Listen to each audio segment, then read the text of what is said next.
Imaginez, nous sommes au XVIIIe siècle, dans un petit village d'Angleterre. La vie est simple, presque immobile. Les champs s'étendent à perte de vue, les artisans travaillent encore avec leurs mains. Les voyages se font lentement à cheval ou en charrette. Mais soudain, tout change. Des machines grondent, de grandes usines s'élèvent, la fumée envahit l'air, et des milliers de vies basculent en quelques années seulement. Alors, laissez-moi vous poser une question. Comment une révolution silencieuse, née dans les ateliers et les mines, a-t-elle pu transformer l'économie, la société et même la planète entière? Et surtout, qu'est-ce que cela nous apprend sur notre monde d'aujourd'hui? Bienvenue dans cette vidéo. Aujourd'hui, nous allons plonger ensemble dans l'histoire fascinante de la révolution industrielle, une époque où le génie humain a ouvert la voie à la modernité, mais aussi où les inégalités et les souffrances ont explosé. Vous allez voir, c'est une histoire faite d'invention, d'ambition, de courage, mais aussi de lutte et de sacrifice. Avant de commencer, si vous aimez les vidéos qui vous font voyager dans l'histoire et réfléchir au monde d'aujourd'hui, je vous invite à liker cette vidéo, à vous abonner à la chaîne, à activer la cloche de notification pour ne rien manquer et à partager cette vidéo autour de vous. Et bien sûr, dites-moi en commentaire ce que vous pensez. Vos réflexions enrichissent ce voyage collectif. Alors, êtes-vous prêts à découvrir comment la machine à vapeur, les chemins de fer et les usines ont changé le destin de l'humanité? Restez bien avec moi, car cette histoire risque de bouleverser votre regard sur le présent. Partie 1. Définition simple de la révolution industrielle. Avant d'entrer dans les détails de cette grande transformation, commençons par une question simple. Qu'est-ce que la révolution industrielle? En apparence, l'expression peut sembler compliquée, presque intimidante. Mais en réalité, elle désigne une idée très claire. C'est le passage d'un monde artisanal et agricole à un monde mécanisé et industriel. En d'autres termes, c'est le moment où l'homme a commencé à déléguer une grande partie de son travail manuel aux machines. Avant la Révolution, imaginez un petit village européen vers 1750. La majorité des habitants vit de la terre. On cultive son champ, on élève quelques animaux, on fabrique ses vêtements soi-même ou on les achète à un artisan du coin. Le cordonnier répare les chaussures, le forgeron fabrique les outils, et tout se fait à la main, lentement, avec beaucoup d'efforts. La production est locale, limitée et souvent insuffisante pour répondre à la demande croissante d'une population en pleine expansion. Après la Révolution. Maintenant, comparons avec ce qui va se produire après l'arrivée des machines. Prenons un exemple simple. Une chemise. Avant, une couturière mettait plusieurs jours à filer le coton, tisser le tissu, couper et coudre à la main. Résultat, la chemise coûtait cher et n'était pas accessible à tout le monde. Mais avec l'invention du métier à tisser mécanique, une machine pouvait produire en quelques heures ce qu'une couturière mettait plusieurs jours à réaliser. Résultat, la production explose, les prix baissent et de plus en plus de gens peuvent s'habiller convenablement.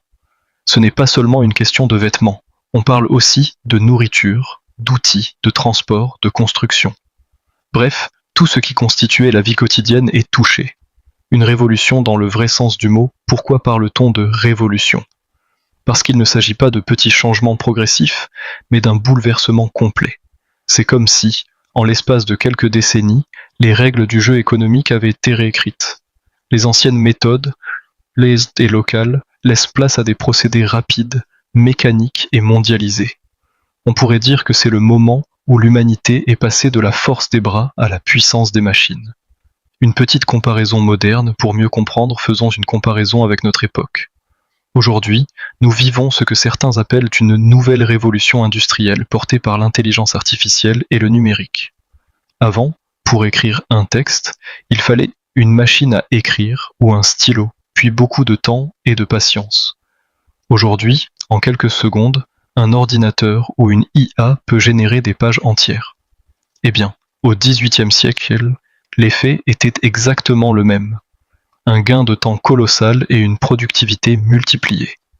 Une définition claire, si on devait résumer la révolution industrielle en une phrase simple, on pourrait dire « c'est l'époque où l'homme a appris à utiliser les machines et l'énergie de la vapeur pour produire plus, plus vite et à plus grande échelle que jamais auparavant. » Mais derrière cette phrase se cache un véritable tremblement de terre pour l'économie, la société et même la culture des peuples.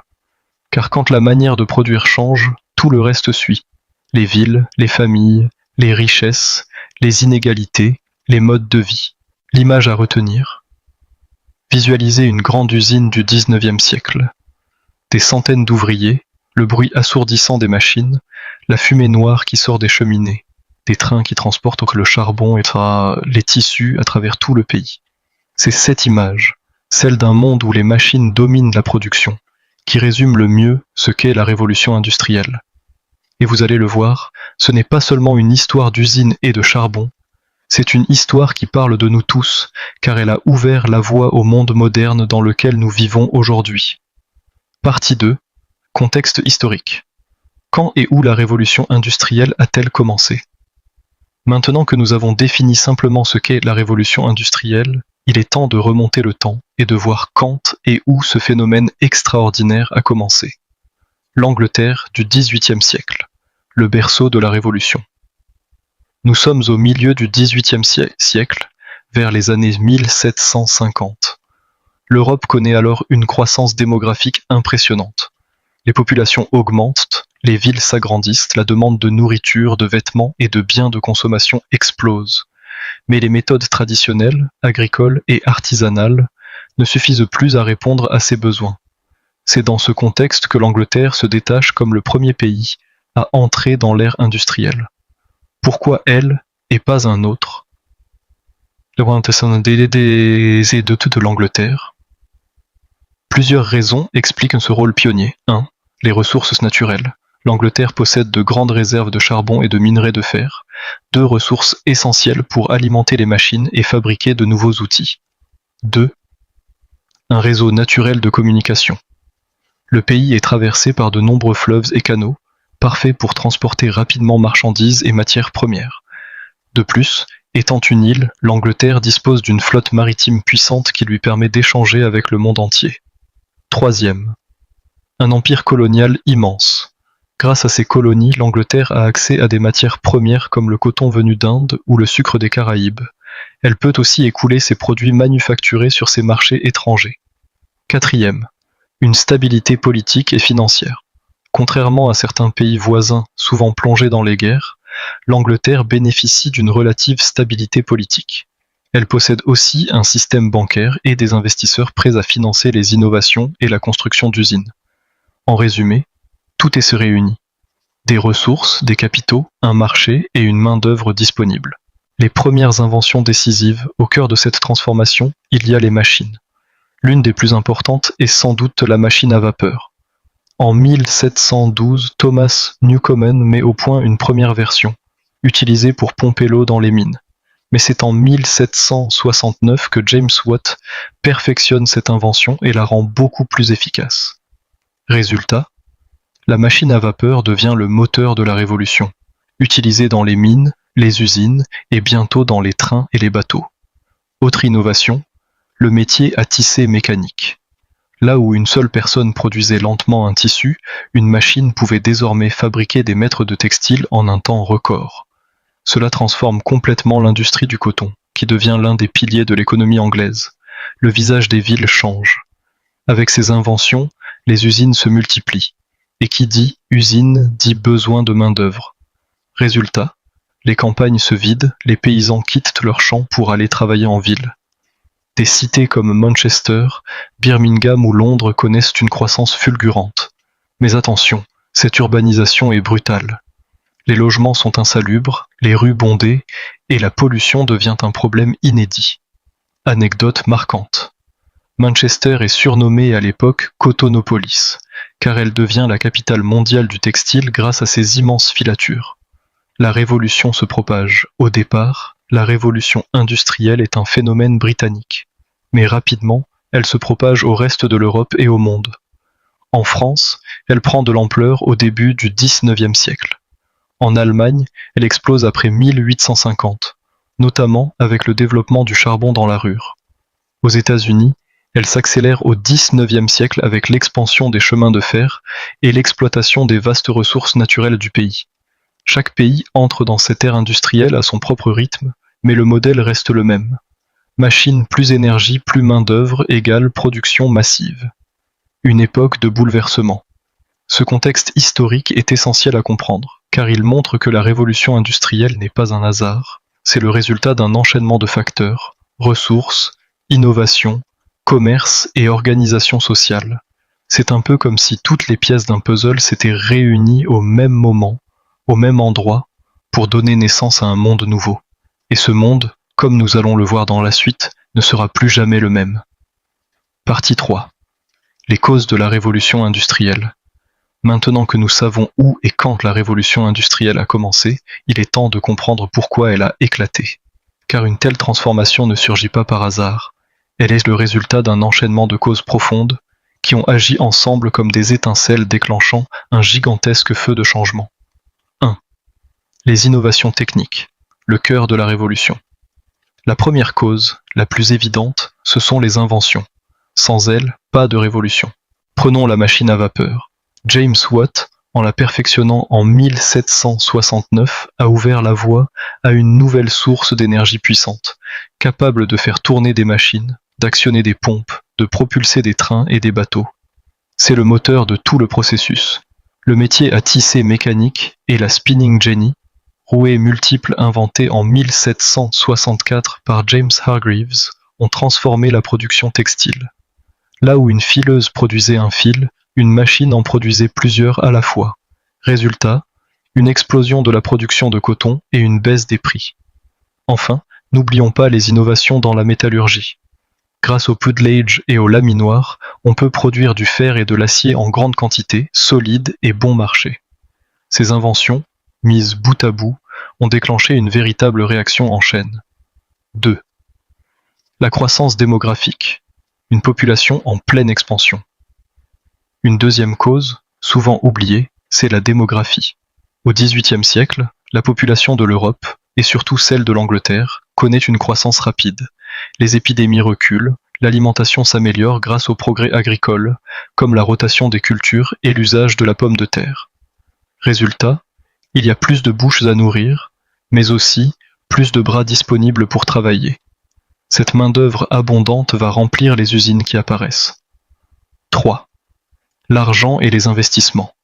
Une révolution demande du financement.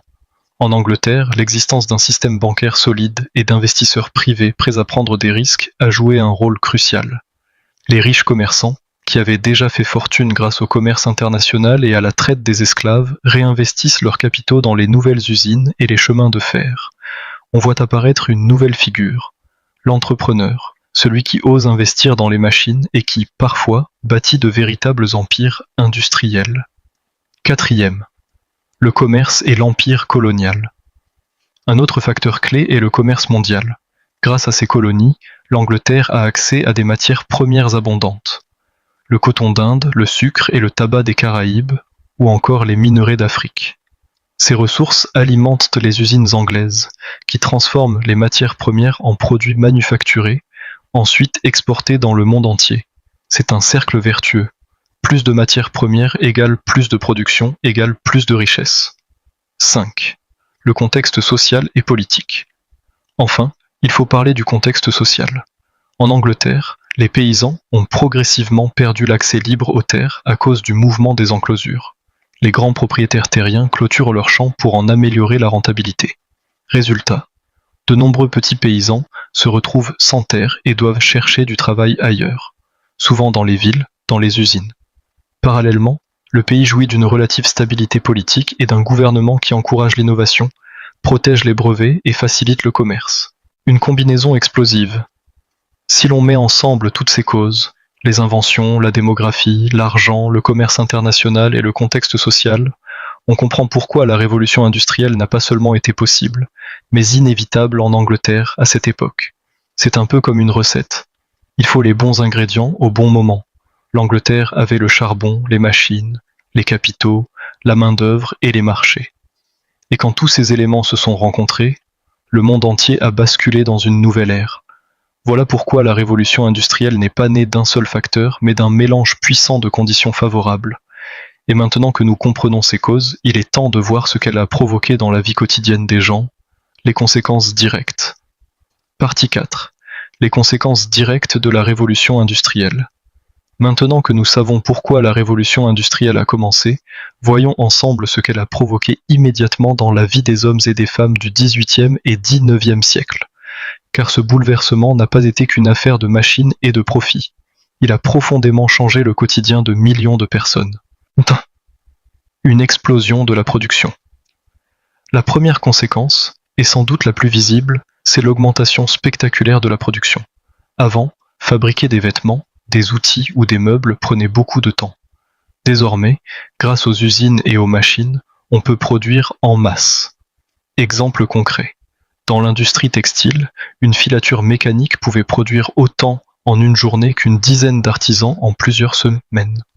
Résultat, les produits deviennent plus abondants et, surtout, moins chers.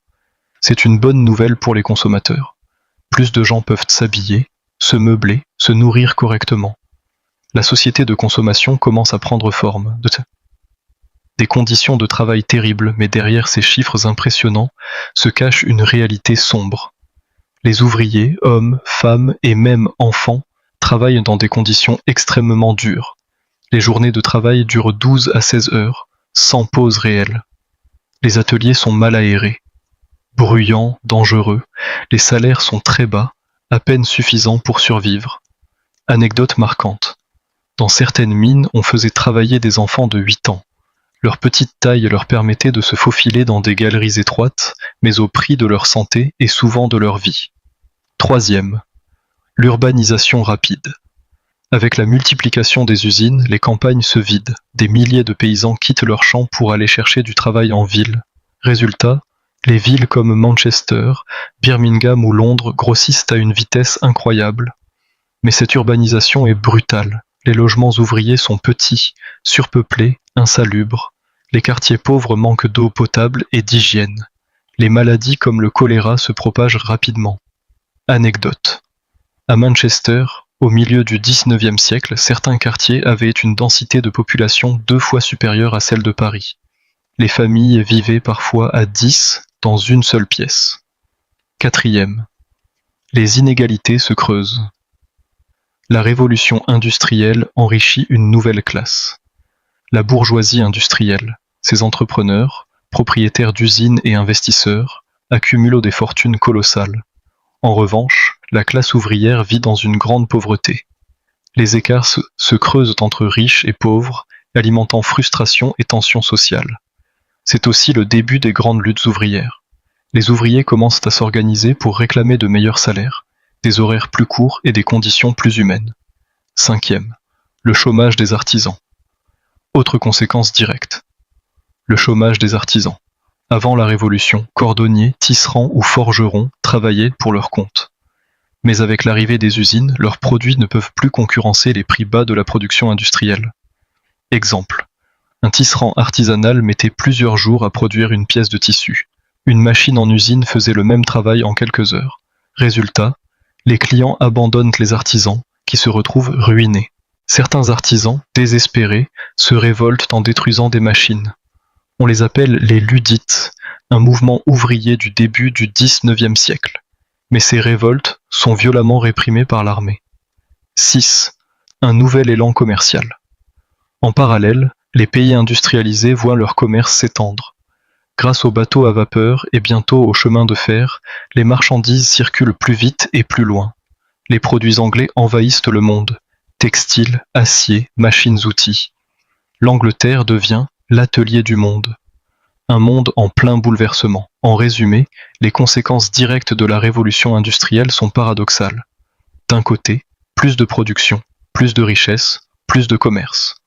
De l'autre, exploitation, misère, chômage artisanal et villes insalubres. C'est ce contraste saisissant qui fait de cette époque un tournant dramatique mais aussi fondateur.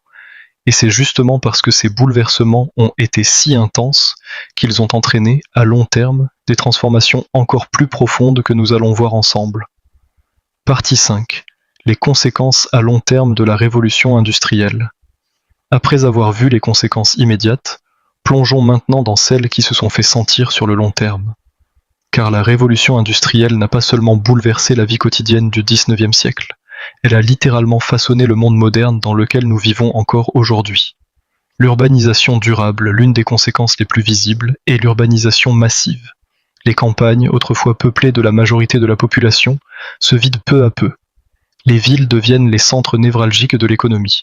Exemple, Londres, qui comptait environ 700 000 habitants en 1750, en compte plus de 6 millions un siècle plus tard. Les villes ne sont plus seulement des lieux de pouvoir ou de commerce, elles deviennent de gigantesques espaces de production et de vie. Aujourd'hui encore, cet héritage est clair. La majorité de la population mondiale vit dans des zones urbaines, un phénomène lancé à cette époque. 2. La naissance de nouvelles classes sociales. Avant la révolution industrielle, la société était surtout divisée en nobles, clergés et paysans. Mais au XIXe siècle, une nouvelle organisation apparaît, la bourgeoisie industrielle, ces entrepreneurs, banquiers et patrons d'usines qui accumulent richesse et influence politique. La classe ouvrière, des millions de travailleurs, souvent exploités, mais qui vont peu à peu se structurer et revendiquer leurs droits. C'est le début d'un nouvel équilibre social. Les luttes ouvrières, les syndicats et les partis politiques naissent pour défendre les travailleurs. Anecdote. En 1864, l'Association internationale des travailleurs est créée à Londres, posant les bases des grands mouvements ouvriers internationaux. 3. Les réformes sociales et politiques. Les abus du XIXe siècle, travail des enfants, journées interminables, salaires misérables, ont fini par susciter une réaction. Sous la pression des ouvriers et des penseurs sociaux, les gouvernements commencent à voter des lois pour protéger les travailleurs.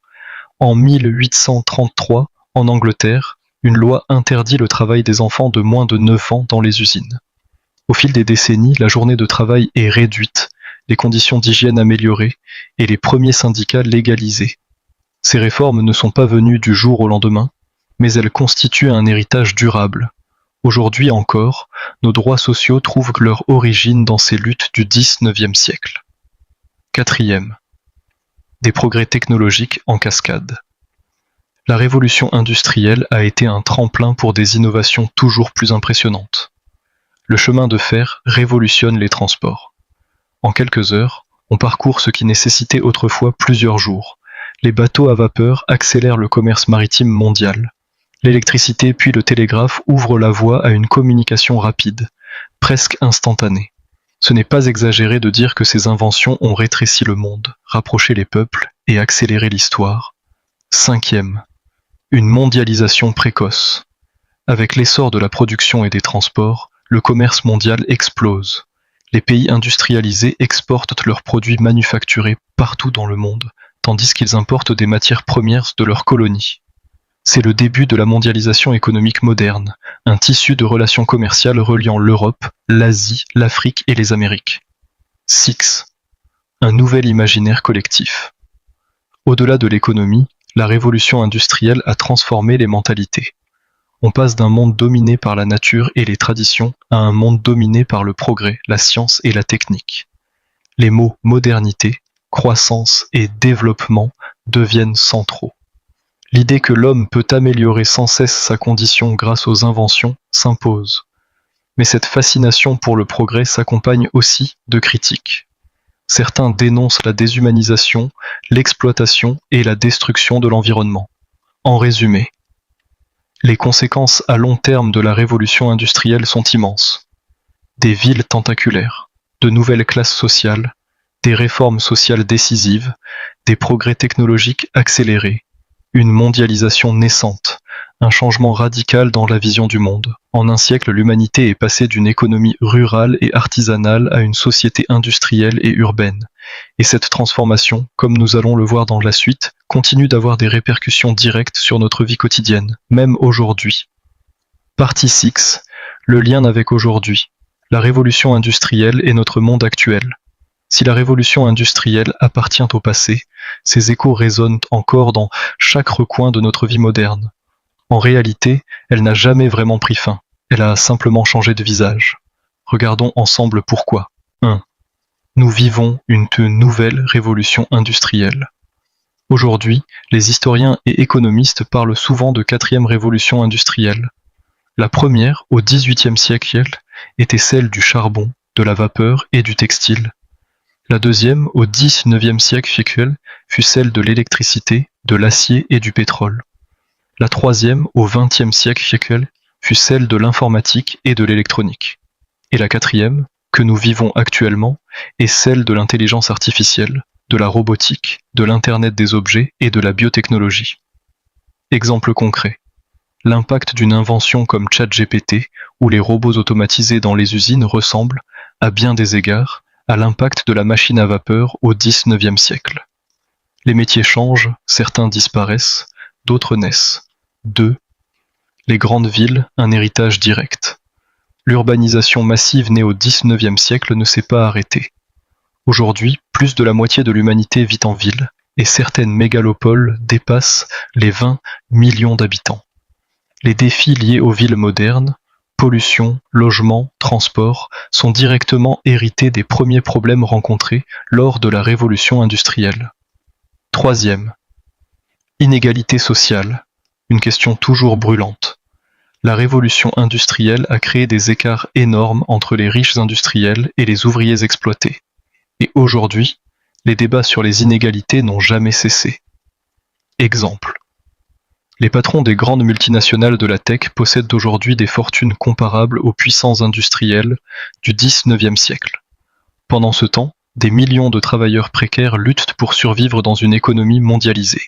Ainsi, les combats sociaux initiés au XIXe siècle trouvent un prolongement direct dans les revendications actuelles pour plus de justice économique.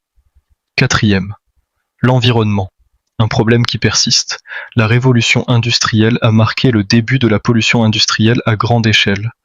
Les usines rejetaient des fumées noires, les rivières étaient saturées de déchets chimiques et les paysages ruraux furent transformés à jamais.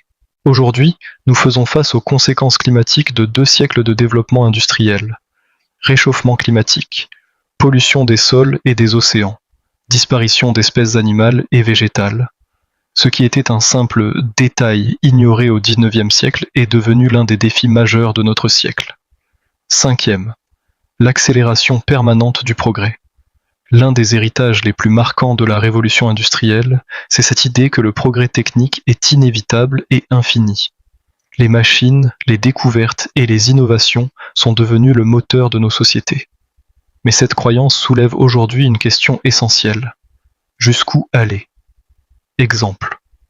L'intelligence artificielle ou la manipulation génétique soulèvent des débats éthiques semblables à ceux posés jadis par les premières usines qui remplaçaient les artisans. 6. Une leçon pour comprendre le présent.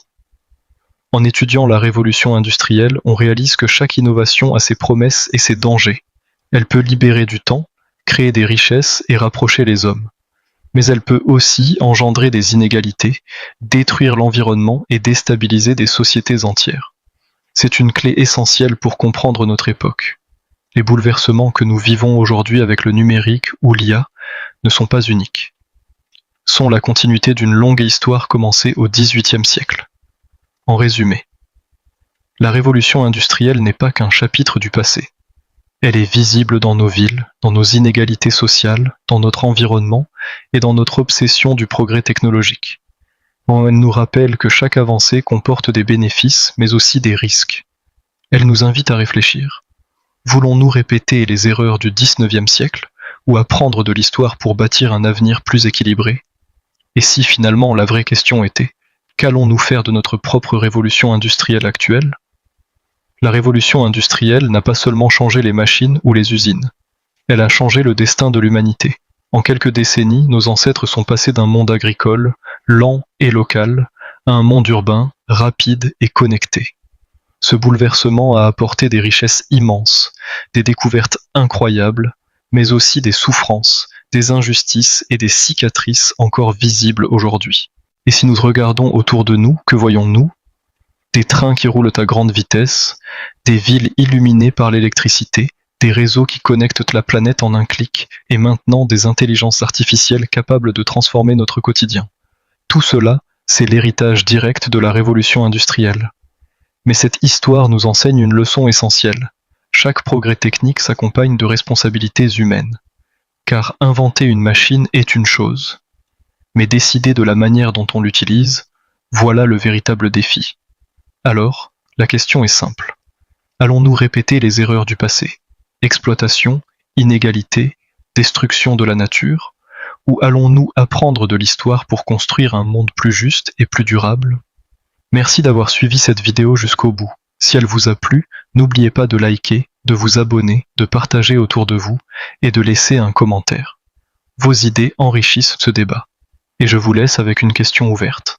Selon vous, quelle invention d'aujourd'hui marquera l'avenir autant que la machine à vapeur l'a fait autrefois?